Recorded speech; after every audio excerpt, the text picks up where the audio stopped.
What is happening in our country right now? Trump is hiring actors, news anchors, and other unqualified people to run the government agencies. I mean, we no longer have transgenders in the military because, according to Trump, there's something wrong with them that makes them unfit to serve. He's slashing aid programs that help the world's poorest children, using the military to arrest undocumented families, and pushing judges to jail political opponents? I mean, he's gutting environmental protections, cutting funding for public education, and using federal agencies like they're part of his own personal empire. This isn't policy, it's power grab. It's cruelty and chaos dressed up as leadership. I feel like every day we're searching for a leader, or at least an example of one.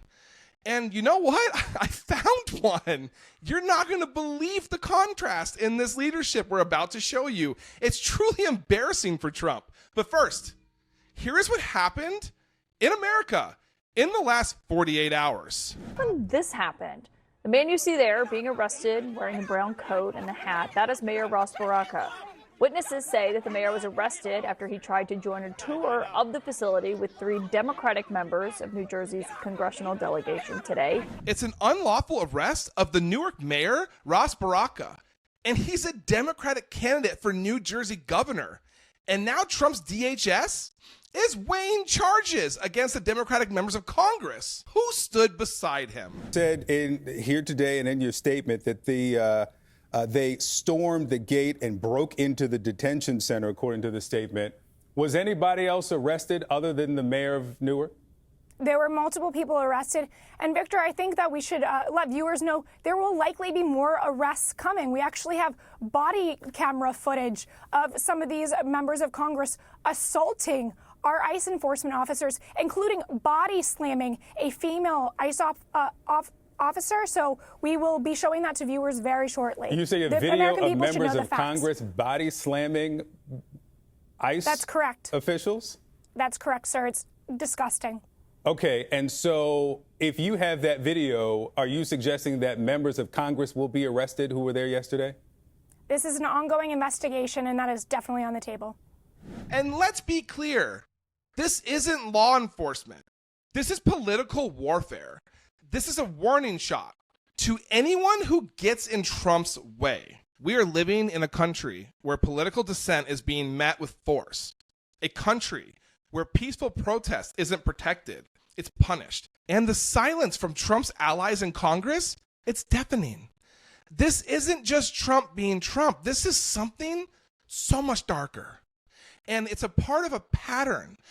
And while Trump was putting on a show of force at home, the rest of the world was watching him get absolutely humiliated on the global stage.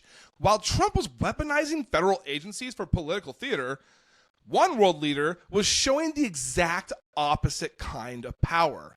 He stepped off a plane, not with threats, but with solidarity, not to dominate, but to de-escalate. That man, the Chancellor of Germany, and what he did, what he said, standing next to a wartime president, it wasn't just contrast, it was humiliating.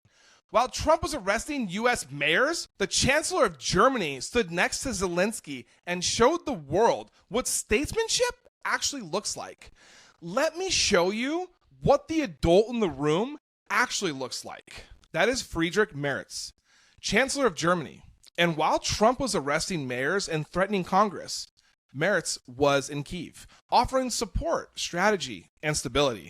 He didn't just show up. He showed up for something.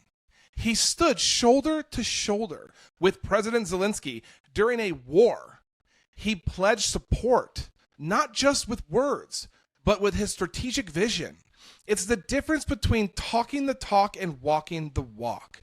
Merz didn't come for headlines. He came to push forward a 30-day ceasefire. He linked that ceasefire to long-term European security, saying that if we don't back Ukraine now, we will all pay the price later. And he wasn't just posturing. He said the EU must do everything possible to secure peace.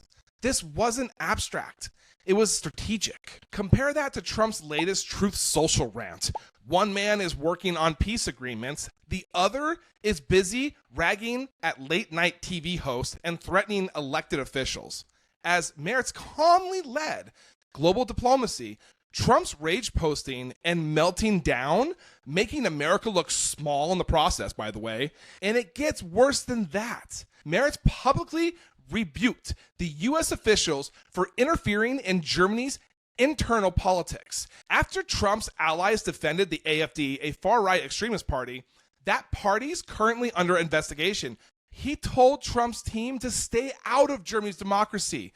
That's what a real leader does. He draws lines and he defends his people. Merritt is about what kind of world we're building. Because on one side, you have nationalism, fear, threats, and division. And on the other, you have diplomacy, courage, and coalition. This week showed the world that America is flirting with authoritarianism, while Germany is showing up for democracy, and people are paying attention.